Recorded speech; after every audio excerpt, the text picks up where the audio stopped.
Sometimes you just need to go to the source of the information. And I think one of the things that we always end up as small business owners is we run out of time constantly. So I've spent my whole life helping rich people stay rich. Once I inverted, I found 3 attributes that both successful people have and that unsuccessful people don't have. People who are successful, they all have a plan. That's where the joy comes from it. So I couldn't just, hey, I'm going to stop teaching and do nothing but market this place and try to make money. That really wasn't the idea. The idea was I wanted to do it for the enjoyment of, expressing the music side of things and then, passing on the information and the knowledge of, I teach guitar and I teach percussion.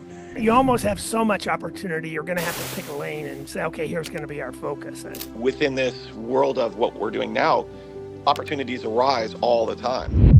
And the question is if you could go back and give your younger self advice, what would it be? And it doesn't have to be financial advice. Welcome to PlanAssist Podcast, where we interview successful business owners and business leaders with the goal of helping people make better financial decisions. PlanAssist is built around first principles thinkings, and we focus on helping people maintain wealth and grow wealth over time. And at the core of the PlanAssist process is 3 questions that we want to help you answer yes to. And that is your lifestyle aligned with your income? Is your income resilient and diversified? And are you making progress in both? So those are kind of the big 3 questions. So we're going to try to help you answer yes to those, though this isn't necessarily a financial podcast. It's one of those that we do interview people who have had success and kind of what are we challenged by. And most of our listeners seem to be small business or mid-sized business or leaders that are running it. And today I'm super excited to invite and have James Sinex on the call with us. He's someone who's built his career across accounting, insurance, real estate. He's been an entrepreneur. He's a CPA with a master's in taxation from Nova Southeast University. And over the years, he's worked as a business analyst, projected management, real estate development. So he's done a whole bunch of stuff that can actually help small businesses kind of identify challenges and opportunities. Today, he's a realtor with Ex-Realtor and an Elite Academy Music in Motion there in Daytona Beach and Ormond Beach area. What makes his background interesting is the combination of financial, analytical, and entrepreneur, and it gives some practical experience both in real estate and how we run it. Is there anything you want to add to that, Jim? Oh, no, that pretty much sums up the background. That's awesome. As everyone knows, when they listen to this, I always start with the same question for everyone. And the question is if you could go back and give your younger self advice, what would it be? And it doesn't have to be financial advice. Just if you could go back 20, 25 years, what would you tell yourself? Well, I think probably the biggest, if I could say, mistake that I've made in the past is the idea that I can kind of work through anything that may come your way. If there's an issue or there's a problem, I can outwork the problem. I could, spend more time on it. I can, do it myself kind of no matter what comes up. And I think one of the things that we always end up as small business owners is we run out of time constantly. How much are we willing to work? And then I used to, definitely balk at going to, let's say, the accountant or the attorney that, may have the pertinent advice because of cost or something along those lines, and research and do it myself. And then, along the way, I found often, you waste a lot of time trying to, become an expert at certain things when you should rely on some of the experts that are out there. At the same time, though, it's always a double-edged sword because you don't know for sure, what the outcome of that will be. Will you find the right person that can help you in whatever matter you're trying to handle yourself?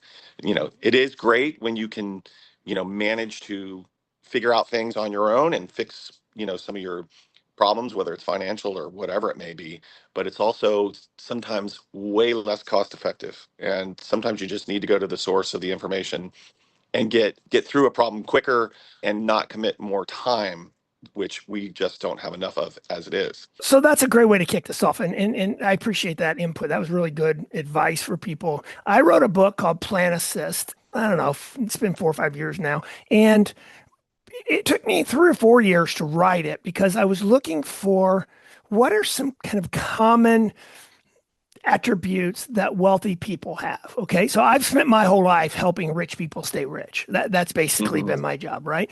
I'm not very good at helping like someone. I'm not Dave Ramsey where someone comes in. I'm not a good fit for that, right? There's a good place for that in the industry. I'm typically people who have kind of accumulated a certain amount of level of wealth. And because of that, I have access to and talk to a lot of people who have had some pretty decent success. And so when I wrote this, when I started down this path, I was looking for these attributes. Jim, I was convinced it would take me a couple of weeks to do the research and then, a month or so to kind of summarize the principles. And what I found was it was way more difficult to find common attributes across really successful people. So I would find 5 or 6, but I couldn't find, that's too many for writing a book. So I just kind of kept chewing on it and thinking about it. And it was interesting because I happened to be watching a YouTube of a Berkshire Hathaway shareholder meeting. And someone asked Charlie Munger what was the best financial lesson he ever learned. And with no pausing, zero pause, okay, he said, invert everything. And what he meant by that, and I'll kind of get to it, I'll make this as short as I can, so I'll shorten this up. But what he meant by that was always look at the good side because whenever we're making an investment or something, we're always looking at the top side, but always look at the turn that what's the other side of the coin, right? Because he was a weatherman and he found in the army and he found that when he gave the pilots, it's sunny and low winds and 10-mile visibility, that didn't add much value to their lives. What he added massive value to their lives was you have some hail, you have thunderstorms, you have low clouds. Those kinds of things added a lot of value. So he took that lesson into his real estate career and then obviously into Berkshire Hathaway. And my point, the reason I make that point is, and it goes to exactly how you started hiring people is, once I inverted, I found 3 attributes that both successful people have and that unsuccessful people don't have. And it was very stark. There wasn't 4, there wasn't 5. Hmm. When you combine both best case and invert it, okay, you end up with people who are successful. They all have a plan. Okay, and I'm not talking some 80-page document. I'm talking they know where they are, where they're going. Sometimes it's just I'm going to do these 3 things. You know what I mean? But they have a plan. The second thing they all have is they're all diversified. So they have multiple income streams. They have assets diversified across different asset classes and all that stuff. And then the third one, which I found to be the hardest of the 3, was what you said: seek advice. I ended up calling it seeking counsel. And I got a lot of feedback on that's the wrong word. I'm like, whatever, call it whatever you want. But it's basically seek counsel. And here's what I found, and then I'll stop and hear what your comment is. What I found was rich people who are really successful. I mean, like, and when I say rich, I mean, broader than just money, right? So successful people. They so naturally get input from people that you can't even tell they're doing it. They'll go talk to 20 people and say, what do you think about this? What do you think about that? And you don't realize that they're actually asking for your advice, but they come at it more as I'm curious. Hmm. And, Well, and, and I'll bet you run into that a lot as a realtor. well, yeah, definitely in the real estate world, we get all, runs the gamut quite a bit. But to your point, there, when I was interning as an accountant for a CPA firm, we had a lot of high wealth local people in this area where I'm from, and the invariable thing across the board, everyone that was successful and doing exceptionally well in this area, they had their day job, I guess you'd say, whether it was an attorney, accountants, all sorts of different professionals and business owners and so forth. But they all had a base level of investment.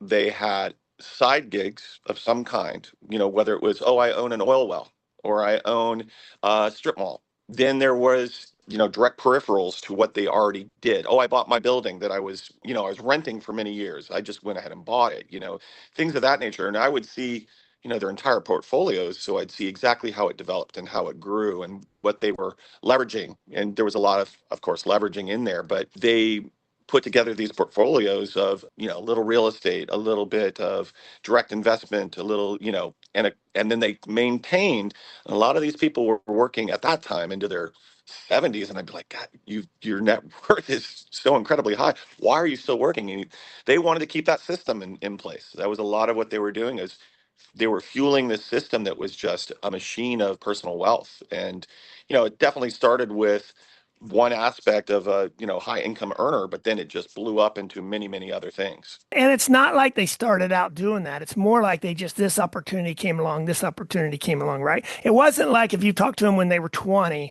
oh, I'm going to go build this. It was more like I'm going to go be the best CPA I can be, or the best dentist I can be, or the best whatever it is. And then they said, okay, well, I think I'll buy this building and rent it back for me. And then it's, uh, Yeah, well, that was exactly it. And, it was, and through that process also, when they said, okay, well, I'm making a lot of money, I better get a good accountant. I'm making a lot of money, I better get a good CPA. Those people all have that advice to give, and they have those connections to make. So once you start doing what you're exactly saying, is asking questions, or in a roundabout way finding information, you suddenly, the opportunities start to appear. Especially when exactly. you're in those circles and in the markets, that create those relationships. All of a sudden, you're building on that relationship, and opportunities arise. So, Yep. and they all had taken advantage in some way or form, and then they all know, in a smaller town as like we're in, and even places like Orlando, where everybody knows everybody, in a lot of ways, you find out the things that are good opportunities that are in the existing markets. Yeah, no, I agree. And I think to kind of shift gears a little bit and kind of what are you seeing as opportunity and challenges small businesses have, but to do that, I just want to kind of put a period on this conversation. I think that's going to get worse. And I think AI is going to drive it, right? So I think the people who naturally ask for input, naturally get multiple places that they get information from, they're going to keep doing it. And then they're going to use AI. AI just becomes another source to get an opinion from, right? It's not the source, it's a source, right? Hmm. And and so that group will just get more and more successful. And people who struggle with getting successful, they don't understand this is that if you ask someone who's really, really been successful, who gave them an idea, they can't tell you. And it's not because they don't want to give the person credit. It's because they actually don't know. They Hmm. literally talked to 7 or 8 people, and then what they did was some combination of those 5 or 6 inputs, right? 6, 7, 8 inputs, right? And AI, the reason I bring that up is what AI is going to do is it's going to make that group easier to get information and they're going to utilize it. The group who's not used to asking for feedback and input, it's going to put them in a bubble that they think they're getting good advice when actually is all they're using is one form of advice, which is AI, which is fine. And again, I'm a big AI. It's fine. There's nothing wrong with it, but it's only one source. Well, and it's also the fact that it's not a relationship builder. It can give you a lot of information. It can, guide you in a lot of ways, or give you the base level of knowledge that you need to maybe determine what you might do. Right. But the relationships that come from the interactions with other people, and you can't reproduce that in AI currently. I mean, I No, don't know what we'll end up with one day, but the fact is most of the deals and things that happen are personal relationships that get built upon. Hopefully it always goes well. But it is locally, to a degree. Again, we're a small town, but the people who are in the know wind up with the opportunities, and yeah, that's coming from relationships. And we were actually talking about this morning. I had another meeting earlier this morning. You know, we know a lot of people just by being around town and being in, social groups and things of that nature. And it comes back to not necessarily who you know, but when you can sense that somebody maybe has something to offer, and it's not necessarily transactional. It's just, hey, I had an idea. Again, like you said, I don't know where it came from, but it's an amalgamation of several things I've heard, or several things that have, I've exactly. interpreted, and maybe that tool with AI helps you to just put it all together in a Exactly. sense. I think that is exactly how it's going to play out. And then I think it's actually going to separate, again, even more separation. It's not going to bring the group that's not good at seeking counsel up. It's going to actually make them worse because the skill set of getting input is not natural for them. So anyways, so tell me a little bit about yourself. What are you working on? What opportunities do you see in the market? What are some of the big things you got kind of going? So just spend a few minutes kind of giving us a little bit of overview. And you do so many things. I don't know if you just want to pick one of them, like your real estate career. What are you seeing in the real estate market over there? Or you want to pick something? Go ahead. Well, we've had a little bit of a long 2 years with real estate. We've maintained. My fiance is still actively doing real estate. I have centered my attention around this music school and Okay. music and arts school, but we have a ton of peripheral income streams that are built into what we do. So it kind of absorbs my activity because there are multiple opportunities within this one shell of Right. it's kind of an umbrella to many other things. So why don't you tell us a little bit about the school? So just break that down. Kind of what are you seeing? What's some of the opportunities for small businesses? Obviously, the school's probably with kids, but there's probably opportunities for businesses to sponsor, to be a part of. Yeah, I mean, there's a ton of, because what we've done is we've built it around the idea initially of one-on-one instruction. That was kind of Okay. the beginning point. I bought this business from the original owner about 5 years ago, but I had been teaching here for almost 10. And so I was doing that on the side while I was doing all my other stuff. I was teaching music because I love it. It was really, Yeah, no, it's passion. music is what really gives me joy. So at some point, he had mentioned that he would like to take a step back and sell the business, but he's still with us now, as a matter of fact. So then when I saw that opportunity coming, I kind of started making some plans. I said, there's all these other opportunities within this world. There's the performance aspect. There's, this mini venue we're sitting in now where I have a 75 seat, with a stage and lighting and so forth. We do album release parties and, out for people to rehearse and so forth. And that has become a recording studio as well. So within this world of what we're doing now, opportunities arise all the time. Small revenue streams that can be added without a great deal of additional capital, or things that just make sense, that all tie together. But it has been very satisfying because it gives me an opportunity to be like this multi business entrepreneur under one roof. I'll bet. It sounds like a Because I fun can, project. yeah, and it just keeps growing into new things. So we're trying to create an environment where we're kind of a hub of the community, and whatever the community needs, whether it's art, theater, dance, music, and all the things that can come from that. Just group lessons of all kinds where we cater to seniors, we cater to adults, we cater to children. We have rock band experience classes, we have recording studio, a variety of different things. But the idea is to create a kind of a one-stop shop for families. How neat. Even even tutoring, even daycare. That's an expansion that we will make at some point. But we want parents to be able to go, we can go to this one place. I can take a yoga class as an adult. Someone might take a martial arts class. One of the children or one of the siblings will be in a one-on-one music class, or they'll be in their group theater performance class. There's so many opportunities for just continuing to branch that out. And Right. it just, I it mean, is a lot of fun for me. So I just continually come up with ideas and hope that we can market it correctly and get it to work. and then since this is a business podcast, kind of focusing on primarily making money, basically, what's kind of one of your top two or three revenue streams? And I know one that I would love to get into a little deeper conversation on is when we talked Friday, we talked a little bit about the idea of having a podcast. Like we're doing this video. At some point, I'd like to expand these podcasts into in-person podcasts. But Hmm. I do think small businesses have to get good at doing podcasts. I just think it's like I don't I think it's like being on Google 15 years ago. I know there's people that don't want to do it, but that is the way people are getting information today. Whether you like it or don't like it, you kind of got to you got to do it. So you got to start somewhere. And so talk a little Well, bit about and that idea. the real estate world has been, technology based for, the last 10, 15 years at least, where we've gone to seminars and different things with EXP is actually the real estate group we are with. They're very good at developing, like giving the realtors more tools to develop their own content, to develop their marketing plans on their own. Realtors tend to be a, one man show a lot of the time, one person show. So they're trying to do everything that they can to market themselves, and there's been a lot of development with using the tools that are out there. Some of the AI driven, videography stuff. There's a million ways of doing that.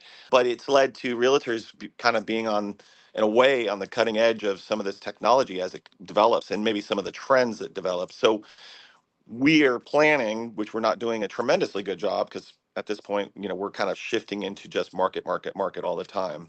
We are planning to really dive deep into podcasting, video blogging, all the things that really drive the eyeballs. We want to get eyes on us. Now, what model are you going to use? And I ask this just because I'm curious. So are you going, because I have talked to people, though I haven't known anyone that's successfully done this. Okay. Mhm. So I have bumped into lots of people that talk about it.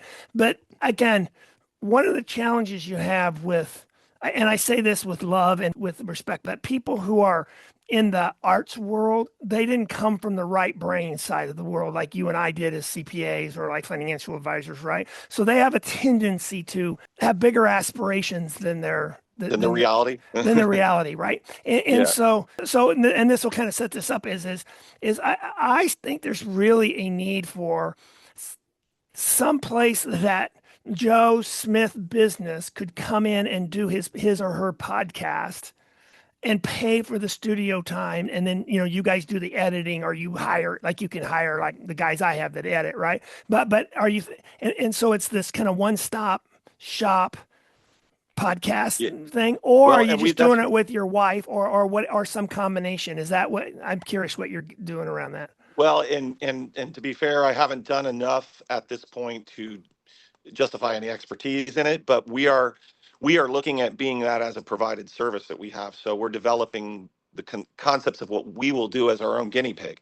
I see. Um, Oh, that so makes sense. So use your wife in the real estate business, get a well, and also podcast with the up and running. school currently, because what we're going to provide the facility to have this available, and then we need one where we'll Oh, be good idea. some of the people will actually, we're going to market this towards people in exactly what you're saying.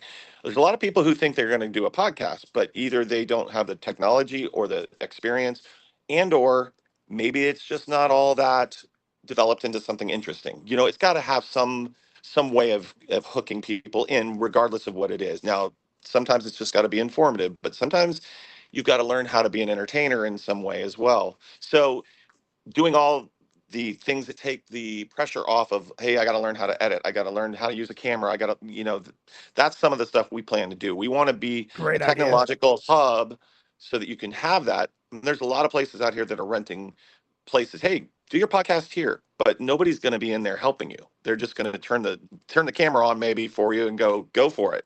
I can't even um, find those here. I hear we have a people couple say they're places. going to do it, but I haven't found any local that do that. Well, this space is committed to having that technological capability, and then it's already got a stage, it's got the lighting, it's got No, that's a everything. great background. But you guys do have someone in kind of Daytona and Ormond, that area, that does do that, though, it sounds like There is, a some few people. shared office space, kind of rentable, temporary spaces that people use. And I honestly don't know if they're getting used much. I don't see a lot of local blogging or video, that is not more directly marketing type. You don't see the people locally sitting down and going, here's my business, here's what I do. And, that's the kind of thing that I think, of course, like you're saying, we're headed in that direction. We're already there. We got to start, getting people accustomed to the idea. Traditional media is too expensive and not as effective. You can do this for way less money, but you got to have some guidance. You got to have some help.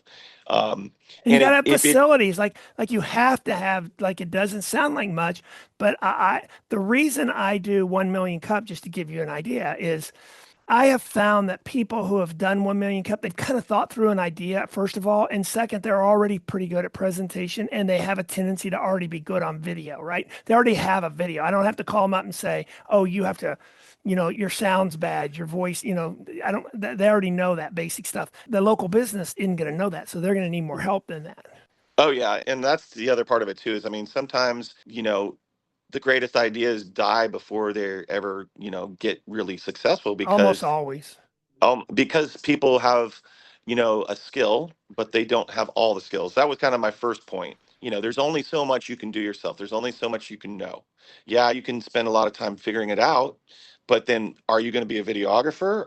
Are you going to present your product with the right people helping you do it? to some degree, yes, you can market yourself on social media. It's a great avenue, but without some direction, some plan, some path that really makes sense, you can spin your wheels and a lot of time doing stuff that's not going to help. It's not going to really get you the word out. It's not going to get your business, promoted properly. It may work to some degree, but you're really just throwing darts at the wall. Don't know what's going to stick. You just don't wind up with a product that's going to really give you what you were initially after. What you're doing there sounds very fun, and it has a lot of different aspects to it. So it has the podcast, which obviously is the piece I'm most interested in, but it has the music piece, it has the social gathering piece. I mean, you have kind of every. Where are you at exactly?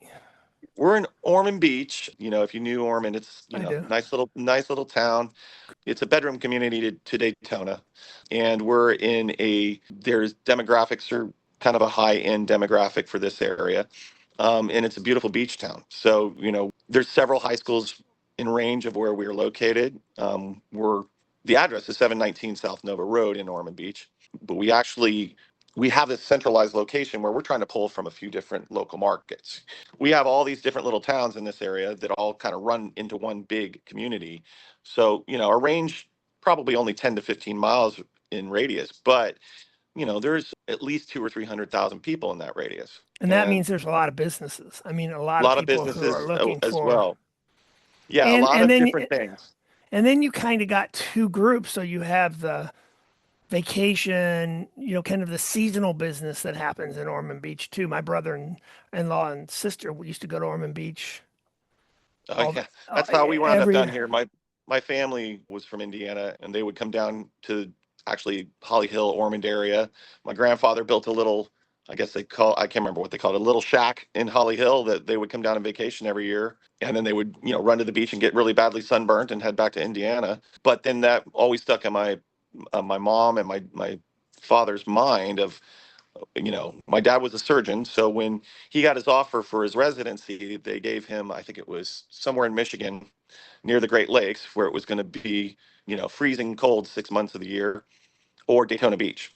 And I think it was an easy choice at that point. They chose Daytona Beach, and, we've been here ever since. How Daytona Beach awesome. area, Ormond, Daytona. So as you touch all these small businesses, let's kind of finish on 2 points. I want to spend just a little bit of time on some of the kind of opportunities and challenges. So give us kind of a high level there. And then lastly, we'll kind of finish on what are you seeing in AI? So what opportunities and challenges are you kind of seeing as you bump into all these small businesses? Well, I think there is this kind of need for a community-based activities, that parents can feel this level of trust, and then also that idea of one-stop shop kind of environment where you can get multiple services that you need for your kids or your family in one location. You have a lot of little individual businesses doing similar things. We have the dance school around the corner. We have a tutoring facility somewhere nearby, and yes, it's a management challenge because you're putting a lot of different individual businesses in under one roof. But there again, there's a big opportunity to provide this as come here, you'll get everything you need for your kids and your family. That's kind of the idea, as far as music, art, dance, theater, tutoring, place for seniors to learn new skills. We have a lot of ideas down the road that will be really, I think, big opportunities for expanding into senior services, mental health counseling with music. How are Um, you thinking from a business structure? Are you going to basically the revenue stream to your business is going to be by like someone who does yoga and they pay you a monthly fee and then they put on the yoga classes, and someone who does childcare that they'll pay you and then they take care of the childcare? Is well, it that level, or are you going to go all the way down, or what's the idea? it's going to be a combination based on the learning curve and the opportunity. Okay. So if So you're going to see. somebody's doing a real good job in town of whatever it may be, let's say tutoring, and there would be a would-be competitor. I would rather negotiate with them to say, hey, build a satellite office within these walls. We already have 400 or 500 students. We're built-in revenue. You come here and, we expand and develop a facility for you, and you provide the services that you already know how to do. We'll call it a co-op. We'll call it whatever we want. We'll make Yeah, it, exactly. of course, legally. binding, we'll figure out the right mix. But whatever that mix becomes, you're kind of, it's like almost like a mall of opportunities, for Interesting. families. Yeah. It's So very we could have unique. our suite over here that's daycare, our suite over here that is, you know, uh, Tutoring. That's tutoring, yeah. our theater, our youth orchestra, but it's all here, and we're under one roof, and we share in the growth, and we share, in the opportunities. Yeah, how nice. All right, so now let's spend the last 10 minutes or so on my favorite subject, AI. So what do you see what do you see Mhm. in AI as a small business person or in kind of with the art side of the business? Because you're kind Well, of unique. When I introduced you, you are really unique because you're both a CPA, meaning right brain, accounting, numbers, and then you're also really music driven, which is more left brain. So you're a unique person from that perspective. well, it's been a constant battle within my in my head for a I'll long, bet long it. time. Oh my gosh, I'll bet it is. I'm just a numbers person, so I'm lucky. I don't have the left brain. My left brain doesn't even work, I don't think. Well, one of the things has always been, and I knew I could take these skills. I'm sorry, I'm walking toward the front door because I do need to unlock the door for a couple people who are coming in. That's good. Um, but what I realized is I've got to find a way to make a living from the things I love doing. And this sat on my lap for a couple of years before I actually pulled the trigger to purchase the business. Uh-huh. And I was doing project management work, and I was, dabbling in a couple different things as side gigs. And then I played in my band literally 3 nights a week still. So I just have a natural drive to work a lot anyway. But the fact is I kept going back to music, kept going back to the arts. And once I saw where sitting here watching the opportunities, the former owner, which is a great gentleman, very really diverse mind as well. He was an attorney, but he taught guitar, he tutored, he also taught Tai Chi. He had a lot of different interests, and he made all those interests part of what the business model was. And he just got to a point where the one-on-one model, like I spoke about before, was just not going to continue to work. He was overworked, and you can only continue to grow that one-on-one level for so long. He was up to 60 students individually every week. And he didn't really have, and COVID kind of hurt things when you couldn't do group type activity. So I kind of was in a great position when he made that decision to pick it up and bring it back into the group kind of environment where the real opportunities now for this industry lie. The But that's a margins are big significantly better. seeing you walk around, I realized you realize that is a really big facility, isn't it? I mean, it's a pretty decent sized facility. This is one half of it. So we have 2,100 square feet here. We have another 2,100 square feet in a second unit. But there's a long-term plan. Eventually we will need at least 15 to 20,000 square feet. Oh my Um, gosh. So you're looking for massive growth. it will, we're in the development. So where we are, our current location, we've really maxed out everything we can build here. So we have, well, 16 rooms for individual instruction. And a few of those rooms can be used for, say groups of 4 or 5. Then we have two larger rooms that could have 30 or 40 people and also double as venues. So we are able to do things like we could hold a wedding here if we wanted to. But we also have the built-in capabilities of, well, we already have music, we already have the lighting, we already have the sound. So somebody wants to put on some kind of seminar, speak to a group, we can do that. So again, it just kind of Lots of keeps op branching and branching and you branching. almost have so much opportunity. You're going to have to pick a lane and say, okay, here's going to be our focus, because Well, you and can we, almost we go anywhere. Yeah, and that's the thing. We currently are calling it the four pillars, which was music, dance, theater, and art. But then we're kind of peripherally adding two more, which would be the tutoring and the daycare, Okay. because it makes sense to have essentially a built-in clientele for each aspect of these businesses. They're separate businesses under one roof that feed each other directly all the time. What a great And idea. That is so unique. well, and the thing was, we did, I jumped in both feet, and I did a lot of the construction myself, which again, that was what we I initially talked about. But it was not a situation where I wanted to rush it either. You Yeah. know, this is I'm still teaching one-on-one myself. So that's where the joy and comes from it. So I couldn't just, hey, I'm going to stop teaching and do nothing but market this place and try to make money. That really wasn't the idea. The idea was I wanted to do it for the enjoyment of, you know, expressing the music side of things, and then, passing on the information and the knowledge of, I teach guitar and I teach percussion.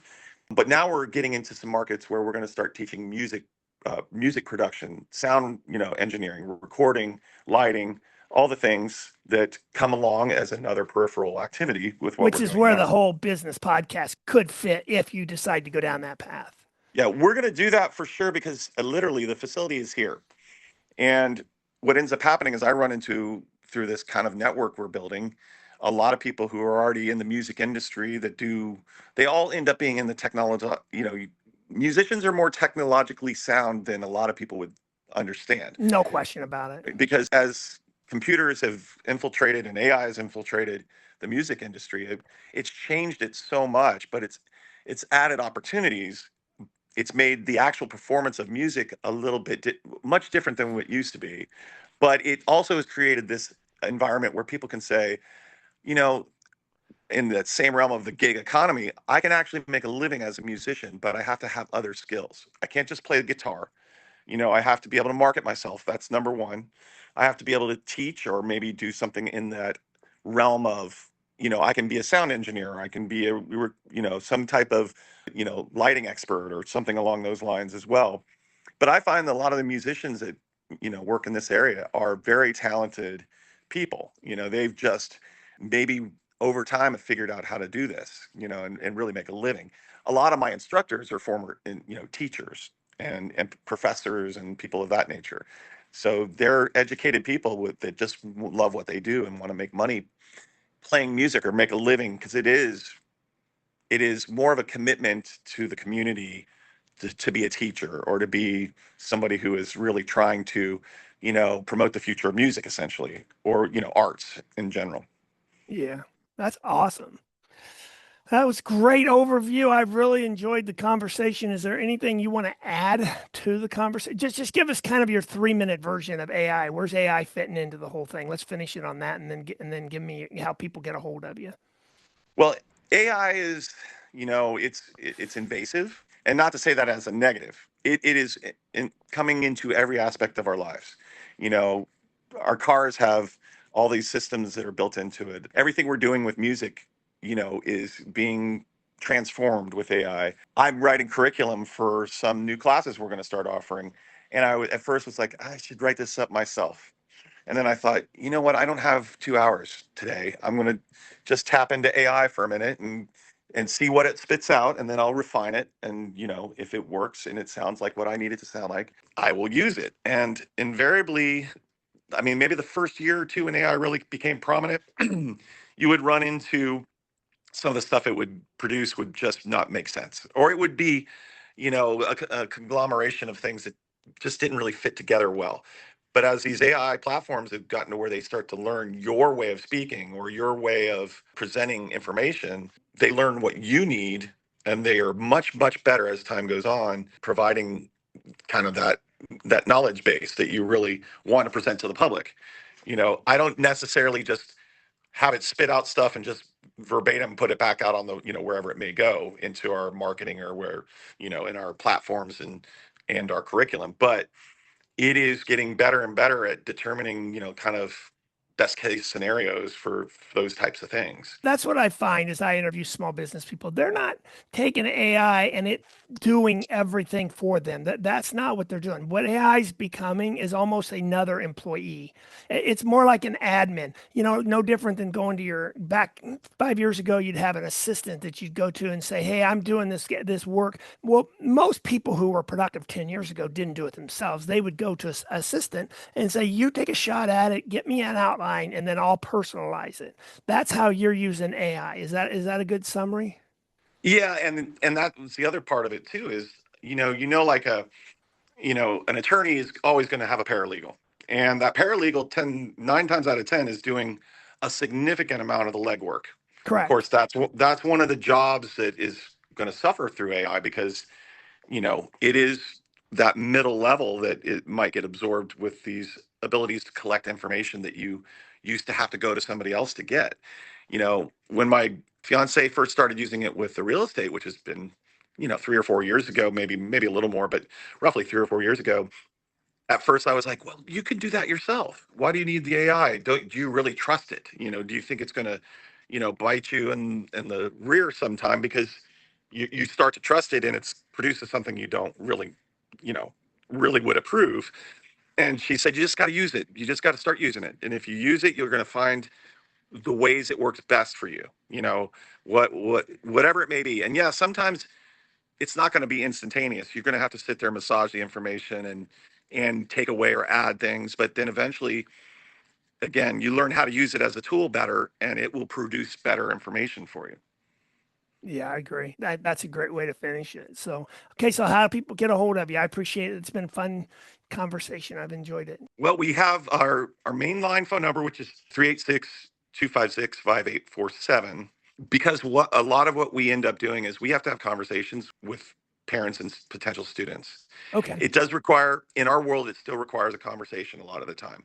Of course, we do have like our Facebook presence where you can go to our Facebook page, Elite Yeah. Academy of Music and Motion, and you can get, come through the system in a information form. Of course, that comes directly to our email and so forth. But we really like the one-on-one, even though that's still a little old school, because we really find the preferences of the parents and the child. We do need to get to know what our students looking for. Yeah. And so that requires a conversation. We are going to have to, and maybe one day, we can add that addition of the AI to help, maybe funnel that information in a way. But we still need to have, hey mom, how, what is it that you need from us? And we can try to provide all of that. That's awesome. But being in Ormond Beach, we're at 719 South Nova Road. Our second location is 725 South Nova Road, but literally right next door to each other. So, and the website, oh my gosh, off the top of my head, we just changed it. Now I'm in a dark room, sorry. But I will have to send that to you. Yeah, that's all right. Yeah, Texas. Because we just literally changed it, and we changed it to a much more significant difference than And the main people reaching out to you right now will end up is more on the music side of it. Am I understanding that right? That's really your main business today. Yeah, you're going to have a lot of other stuff, but right now it's primarily a music. Well, we have offering. the music, for the most part, but we built an art academy. We built a facility for that. So we're catering to like groups of 10 or 12 children and doing it in a group environment. Oh, and so we're building children that. are okay.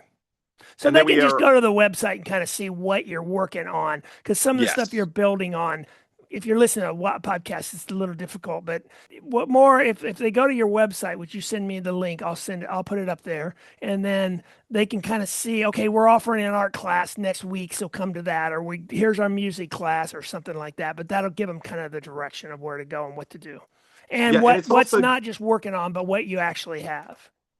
Yeah, and we do definitely have a lot of it is we need the right people to get involved. We will be looking very soon for somebody who will be like a senior activities director.